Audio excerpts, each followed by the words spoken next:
હા કે ના? Rays your hands if you say yes. બધા હા પાડે છે.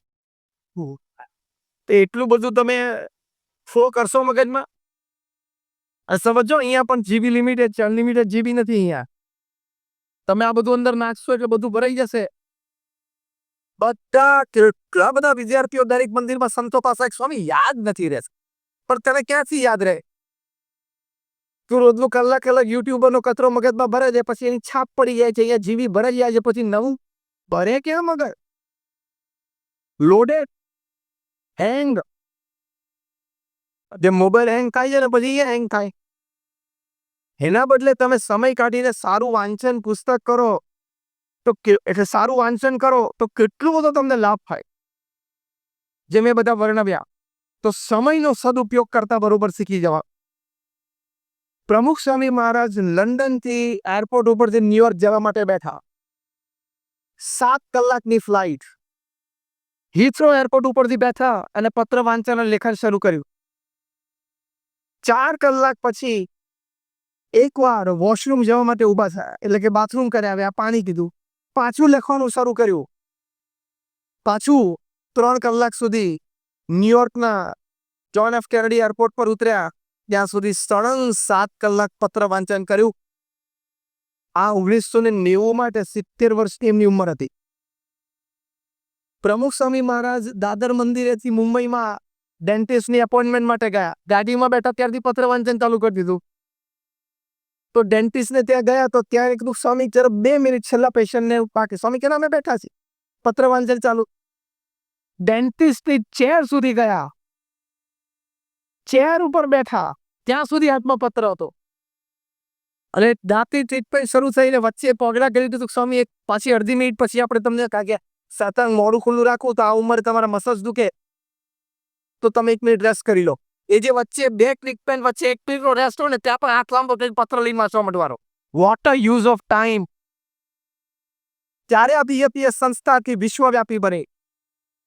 ત્યારે દેશ પરદેશમાં આવા 1300 સંસ્થા ઊભી થઈ. ત્યારે 55,000નો વોલેન્ટિયર ફોર્સ ઊભો થયો. ત્યારે અમે 1200 સંતો થયા. અને ત્યારે હું વિશ્વ ફલક ઉપર સંસ્થાને મૂકીને યુનોમાં પરમેનન્ટ સ્ટેટસ એ પ્રમુખ સ્વામી મહારાજ આપી શક્યા. એનો સદુપયોગ કરવાનો. ચાલે છે, મજા આવે છે, ફાવે છે.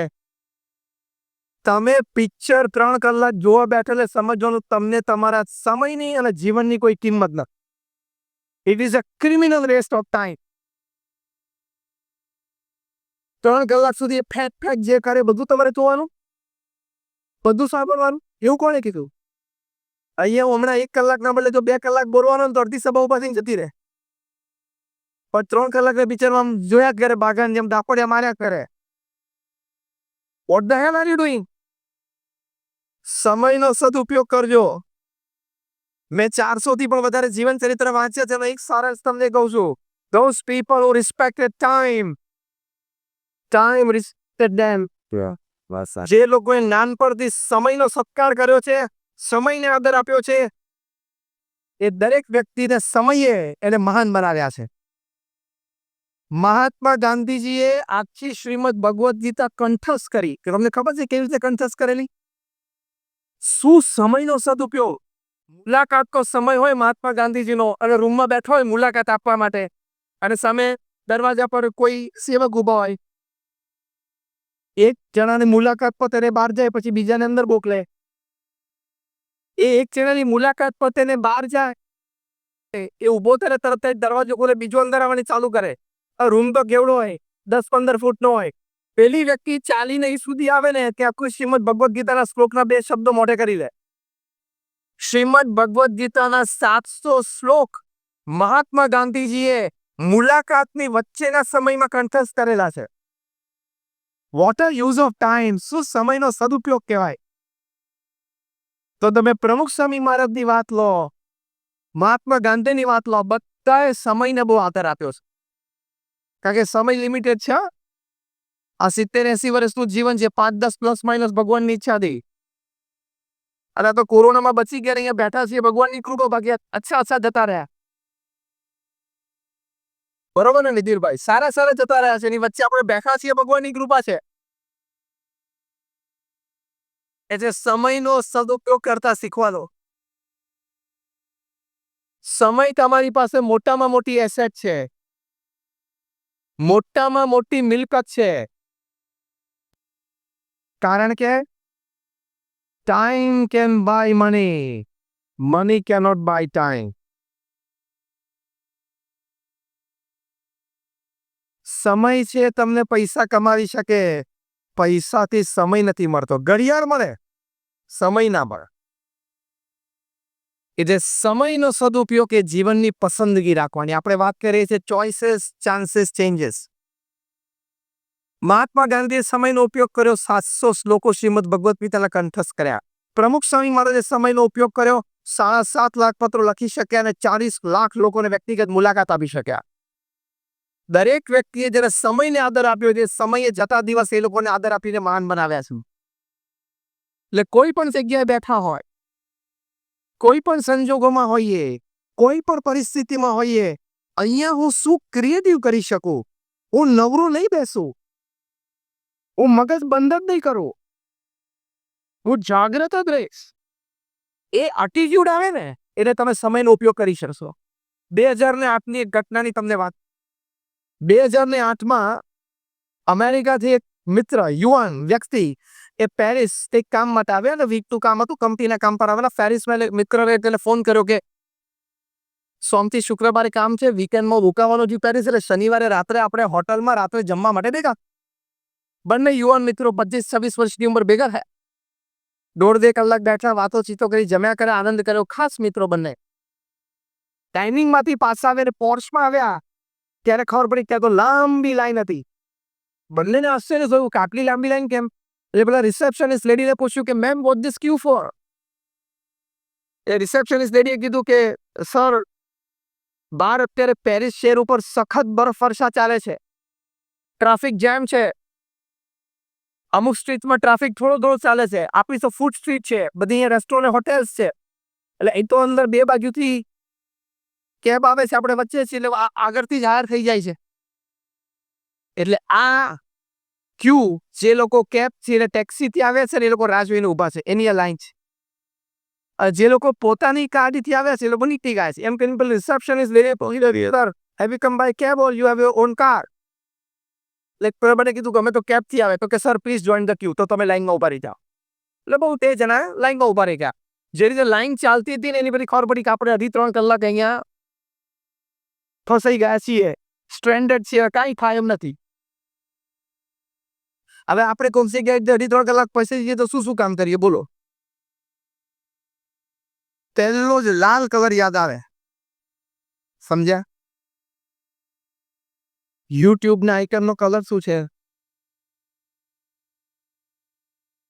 એટલે મોબાઈલ ચાલુ કરીને ડેટા ચાલુ. ચાલો કઈ મેસેજ હતા, આપણે કરી લીધી, મેલ હતા, આપણે કરી લીધી, 2,000 જણા જોડે મિત્રો સાથે વાત કરી લીધી, ફાઇન, ઓકે, એ સમયનો ઉપયોગ જ કહેવાય. તે વળી ગોળ ફરીને પાછું સેલ્ફી લઈ લખ્યું સાથે, ઓ માય ગોડ સ્ટેન્ડર્ડ, પાછું પોસ્ટ કરી દે, ઇમોજી આવે બધા, oh my God, oh my God, બધા ઇમોજી આવવા માંડે. નાઉ લિસન કેરફુલી. આ બંને જણે શું વિચાર કર્યો? પહેલો પ્રશ્ન પોતાની જાતને પૂછ્યો, can I help the situation? આવી પરિસ્થિતિ તો બરફ વર્ષા જે દેશોમાં, યુરોપમાં, નોર્થ અમેરિકામાં દર વર્ષે શિયાળામાં થાય છે તે સર્જાતી હશે. એટલે આ પરિસ્થિતિને કોઈક રીતે આપણે મદદરૂપ થઈ શકે. સેકન્ડ ક્વેશ્ચન, પ્રોફેશનલ હતા, ઇઝ ધેર મની? આ પરિસ્થિતિમાં પૈસા છે કે નહીં? પ્રોફેશનલ હતા, આ વિચાર આવ્યો, ઇટ્સ ઓકે. એમાંથી એ બંને નક્કી કર્યું કે આપણે એક મોબાઈલ એપ બનાવીએ, જેમાં કોઈ પણ વ્યક્તિને ટેક્સીની જરૂર હોય તો એ મોબાઈલ એપ ઉપરથી એ ટેક્સીનો ઓર્ડર કરી શકે અને એને ફીડબેક એ મળે કે ડ્રાઈવરનું નામ આ, એનો મોબાઈલ નંબર આ, ટેક્સી એનો કેબનો નંબર આ, અને તમારે 20 મિનિટ પછી જોઈએ તો 22 મિનિટે આ ટેક્સી તમારે ત્યાં આવી જશે. એટલે તમારે જવાનો સમય અડધો કલાક હોય કે અડધો કલાક પછી આપણે નીકળવું છે, તમે એ રીતે ઓર્ડર કરી શકો. સારો આઈડિયા આગળ. 2.5 કલાકે એમનો વારો ટેક્સનો ત્યાં બંને આ એપની ટેકનિકાલિટીઝ ડિઝાઇન કરી. પાછો પેલો અમેરિકાવાળો મિત્ર પાછો જતો રહ્યો. 6 મહિના સુધી ફોન ઉપર ચર્ચાઓ કરી, આખું ટેકનિકલી ડિઝાઇન કરી એપ. લોસ એન્જલસમાં આ એપ એમણે 5-6 કેબમાં મૂકી. સક્સેસફુલ 15-25 મૂકી સક્સેસફુલ 50-100 મૂકી સક્સેસફુલ 200-500 કેપમાં મૂકી સક્સેસફુલ. આજે જ્યારે હું તમને આ કહાની કહી રહ્યો છું ત્યારે આ એપ દુનિયાના 66 દેશોમાં રોજ 3 મિલિયન 30 લાખ લોકોને રાઈડ આપે છે. હું વાત કરું છું ઉબરની. ઉબરનો જન્મ પેરિસમાં 2008માં ઓન અ સ્નોઈ નાઇટ, બરફ વર્ષા હતી અને 2 યુવાન મિત્રો ફસાઈ ગયેલા એમાંથી થયેલો છે. જેને મુખ્ય ડિઝાઇન કરેલી એ વ્યક્તિનું નામ ટ્રેવિસ કેલેનિક. ઉબરના માલિક 26 વર્ષની ઉંમરે એ સેલ્ફ મેડ ડોલર બિલિયનર, અબજોપતિ બન્યા.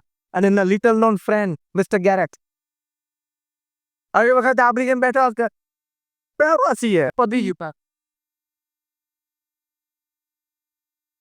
કોક તમને પૂછે શું કરો છો ને તમે એમ જવાબ આપો ને બેઠા છે એટલે તારામાંથી કંઈ અમે મેળવી લેવાનું નથી. અમારે ચોખ્ખી દેશી ભાષામાં તારામાં હવે ખર્ચો છે.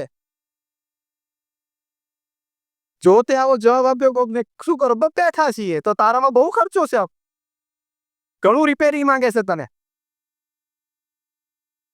તમારે નવરા બેઠા એટલે ટ્રેવિસ કેલેનિકની વાત યાદ કરવા કે નવરા બેઠા જીવિત પરિસ્થિતિ હતી, સ્ટ્રેન્ડેડ હતા, ફસાઈ ગયેલા. એમાંથી એમને બિલિયન્સ ઓફ ડોલર્સની કંપની જનરેટ કરી નાખી. એવી બુદ્ધિ, એવી શક્તિ અહીં બેઠેલા આપણા બધામાં છે. આપણે ખાલી ઉપયોગ કરવાનો છે. We all have that strength. Do you believe? No. Loudly? More loudly? આપણા બધામાં ભગવાને બુદ્ધિ શક્તિ, કારણ કે બહુ જ મોટા મેનેજમેન્ટ ગુરુ છે ઓકમેન્ડીનો. એમને પુસ્તક લખ્યું છે the greatest salesman in the world. એમાં એમને લખ્યું છે કે ગોડ ઇઝ નોટ પાર્શલ. ભગવાન ક્યારેય ભેદભાવ રાખતા જ નથી. બધાને બુદ્ધિ શક્તિ આપી છે. એ ઉપયોગ કરવા માંડે એટલે એનું કામ થવા માંડે. એમાં આપણે પણ એનો ઉપયોગ કરવા માંડવાનો. તો ચોઈસ શું રાખી? અગેન આપણે મૂળ વિષયનો શબ્દ ચોઈસ. ટ્રેવિસ કેલેનિકે ચોઈસ શું રાખી કે મારે યુટ્યુબમાં સમય 2.5 કલાકનો વેડફવો નથી. મારે કંઈક ક્રિએટિવ કરવું છે. મારે 2.5 કલાકનો ઉપયોગ કરવો છે. આ પરિસ્થિતિમાં હું શું કરી શકું, આ પરિસ્થિતિમાંથી પણ હું પૈસા કમાઉં કે નહીં, એવા વિચારો કરવા છે. આ સમયનો સદુપયોગ કરવાનો નિર્ણય કર્યો હોય તો ક્રિએટિવિટીની અભિવ્યક્તિ માટે અભિગમ ડેવલપ થશે. That is the strength every human being has. દરેક માનવ પાસે શક્તિ છે. તો ચોઈસ હંમેશા એ રાખવાની, પસંદગી હંમેશા એ રાખવાની કે ફાજલ સમય બગાડવો જ નથી. મારે કંઈ ક્રિએટિવ કરવું જ છે. અને મેં કહ્યું ને કંઈ જ કામ ના હોય ને તો પુસ્તક તો ભેગું રાખવાનું જ. સારું પુસ્તકનું વાંચન. તમે દિવસમાં સારા પુસ્તકના 10 પાના ન વાંચો તો તમે વિદ્યાર્થી તરીકે અધૂરા જ છો. આખો દિવસ સ્કૂલ હોય, કોલેજ હોય તો રાત્રે સૂતા પહેલા વાંચવું. તમને આશ્ચર્ય થશે કે પ્રમુખ સ્વામી મહારાજને આવડી મોટી સંસ્થાની જવાબદારી. આજે મહંત સ્વામી મહારાજ છે, 90 વર્ષની ઉંમર છે, આવડી મોટી સંસ્થાની જવાબદારી. અને કોર્પોરેટ કરતા એનજીઓ ચલાવવી અઘરી છે. મલ્ટીનેશનલ કોર્પોરેશન ચલાવી એને કરતા બીએપીએસ જેવી આટલી મોટી સામાજિક, શૈક્ષણિક, ધાર્મિક સંસ્થા ચલાવીને અઘરી છે. કેમ? હું જ્યારે મોટા કોર્પોરેટ્સને મેનેજમેન્ટમાં બોલું છું ત્યારે કહું છું કે તમારે ત્યાં સ્ટ્રક્ચર શું છે? Pay and smile. કર્મચારીને એના માલિકનો પગાર ગમે છે એટલે કર્મચારીના ચહેરા ઉપર સ્મિત છે. કર્મચારીનું કામ માલિકને ગમે છે એટલે માલિકના ચહેરા ઉપર સ્મિત છે. એટલે બે બાજુ પેમેન્ટ ચાલે છે. એક બાજુ કામનો, એક બાજુ પૈસાનો, અને બે બાજુ એટલે સ્મિત છે. It is called pay and smile relationship corporate સ્ટ્રક્ચરમાં. બીએપીએસ જેવી એનજીઓ સંસ્થામાં અથવા કોઈ પણ સમાજ સેવા સંસ્થા હોય, ધાર્મિક સંસ્થા હોય, ત્યાં પે એન્ડ સ્માઇલ નથી, ત્યાં સર્વ એન્ડ સ્માઇલ. સેવા કરવાની અને ચહેરા ઉપર સ્મિત એટલે કે જીવનમાં આનંદ રાખવાનો. આ બે સ્ટ્રક્ચરમાં બહુ ફેર છે. કોર્પોરેટ કલ્ચરમાં તો કદાચ એને કામ ના કર્યું, કર્મચારીને પગાર ઓછો પડ્યો તો એ છોડીને જતો રહે. માલિકને એનું કામ ઇન્ફિરિયર લાગ્યું તો એ નબળું લાગ્યું તે એને ધક્કો મારી દે. સંસ્થાઓમાં એવું નથી હતું. અમારા આદિગુરુ ગુણાતીયન સાહેબ લખ્યું કે આજનો આવેલો હોય ગઈકાલનો, અને માંદો પણ પડે, આજીવન માંદો રહે તો પણ અમારે એની સેવા કરવી પડે. એ ભાવનાથી સંસ્થાઓ ચાલતી હોય છે. એટલે બહાર ફેક્ટરી, ઓફિસ અને કોર્પોરેટ ચલાવવા કરતા આટલી મોટી ધાર્મિક સામાજિક સંસ્થા ચલાવવી વધારે અઘરી છે. તો પ્રમુખ સ્વામી મહારાજે મોટી ઉંમર સુધી 90 વર્ષ સુધી, આજે મહંત સ્વામી મહારાજ 90 વર્ષની ઉંમરે એક સેકન્ડનો ઉપયોગ કરી અને પોતાનું કાર્ય કરે છે. આજે મહંત સ્વામી મહારાજ રોજના 100 કરતા વધારે પત્રો જવાબ આપે છે. રોજના 1.5 થી 2 કલાક નાના મોટા વહીવટી નિર્ણયો ચર્ચા માટે પોતે સમય ફાળવે છે. રોજના 35 થી 50 ઇનકમિંગ આઉટગોઈંગ ફોન કોલ લે છે. આજથી 25 વર્ષ પહેલા એમનું બાયપાસ ઓપરેશન થયેલું છે. આજથી 25 વર્ષ પહેલાનું બાયપાસ ઓપરેશન થયેલું, આજે એ વ્યક્તિની ઉંમર 90 વર્ષની હોય. હું મહંત સ્વામી મહારાજની વાત કરું છું, અને એ વ્યક્તિ આટલી મોટી સંસ્થાની જવાબદારી, અને સવેન્સમાં એટલા માટે કહ્યું કે અહીંયા સંસ્થામાં દરેકનું મન સાચવીને કામ કરવાનું હોય. બહાર કંપનીઓમાં કોઈના મન સાચવવાના ના હોય. કામ અને પગાર ઉપર જ કંપની ચાલતી હોય. સંસ્થાઓ લાગણી અને ભાવના ઉપર ચાલતી હોય. એટલે અહીંયા દરેકના મન સાચવીને એની પાસેથી કામ લેવાનું. એવી રીતે પ્રમુખ સ્વામીને મહંત સ્વામી મહારાજે કર્યું. ચોઈસ શું રાખી? આ પ્રસંગ પરથી શું સમજ્યા? Human beings are more important than any other aspect of life. Choice આ રાખજો. તમારા જીવનમાં કામ, લાભ, નફો અને વ્યક્તિ સાથેના સંબંધો, એની વચ્ચે જ્યારે ચોઈસ કરવાની આવે ત્યારે તમારે ચોઈસ વ્યક્તિ સાથેના સંબંધોની રાખવાની, કામ અને નફો જતો કરી દેવાનો. આ બહુ જ મોટી વાત હું તમને કહું છું.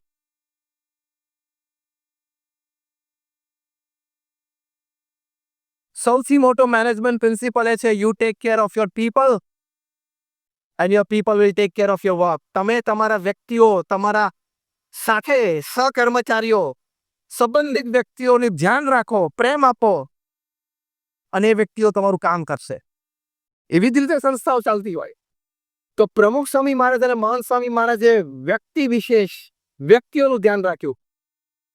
અને કોઈ પણ મહાપુરુષ તમે લો, મહાત્મા ગાંધી આટલી મોટી ચળવળ ઊભી કરી, દેશને આઝાદી આપી, એની પાછળનું મુખ્ય કારણ એમને વ્યક્તિઓને પ્રાધાન્ય આપ્યું. અને choice of human relations, not work and money.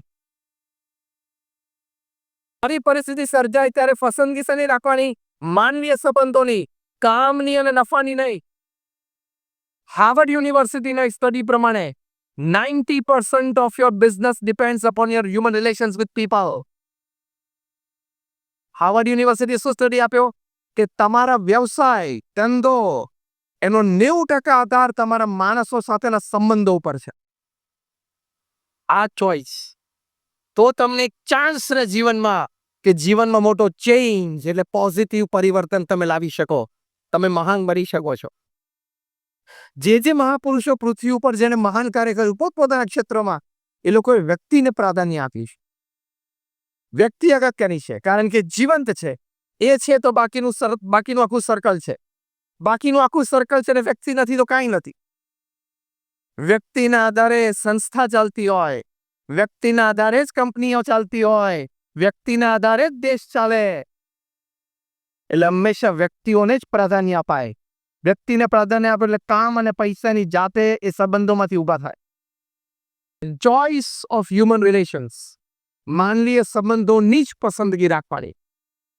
એની માટે હવે આપણે છેલ્લી 5 મિનિટ વાત કરીને પૂરું કરીએ છીએ.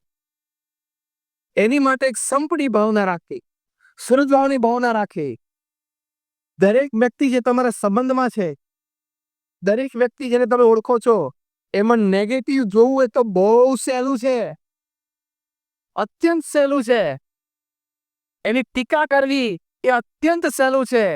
પણ તમે નક્કી કરો કે તમારે વ્યક્તિ જે તમારી સાથે જીવનકાળ દરમિયાન રહેવાના છે, નાના મોટા કામમાં જોડાવાના છે, એનું નેગેટિવ ચિત્ર તમારે મનમાં રાખવું છે કે પોઝિટિવ ચિત્ર રાખીને તમારે એની સાથે કામ અને સંબંધો રાખી તમારે પણ આનંદમાં રહેવું છે, એને પણ આનંદમાં રાખવાનો છે. Choice is yours. પસંદગી તમારી છે. You can cry and live and smile and live. રોતા રોતા પણ તમે જીવી શકો છો અને હસતા હસતા આનંદથી પણ જીવી શકો છો. ચોઈસ તમારે રાખવાની. અત્યારે અમારા ગુરુવારી મહંત સ્વામી મહારાજ છે, એ સંપની વાત રોજ કરે છે. એક પણ દિવસ એવો નહીં હોય કે જ્યારે એ અભાવ ગુણ ન લેવો, ગુણગ્રાહક દ્રષ્ટિ રાખવી, સંપની ભાવના રાખવી, એની વાત ન કરતા. એ અગત્યનું છે. તમારામાંથી સૂર્યમુખીના પુષ્પો કેટલા જણાએ જોયા છે? આંગળી ઊંચી કરો. સૂર્યમુખી જોયા હોય ઝાડ ઉપર, કોઈના ફ્લાવર હાઉસમાં કે શોકેસમાં નહીં, બધાએ જોયા. સૂર્ય જ્યારે તપતો હોય ત્યારે સૂર્યમુખી એ કઈ દિશા તરફ જોતા હોય? સૂર્ય તરફ. હવે મારો પ્રશ્ન છે, સૂર્ય જ્યારે વાદળોથી ઢંકાયેલો હોય, ચોમાસા જેવું વાતાવરણ હોય, કાળા વાદળા હોય અને એકદમ ઢંકાયેલો હોય, એનો પ્રકાશ ને એનું તેજ ઢંકાયેલું હોય, ત્યારે તમે સૂર્યમુખીને જોયા છે? એમાં કોઈ જોયો હોય તો આંગળી ઊંચી કરો.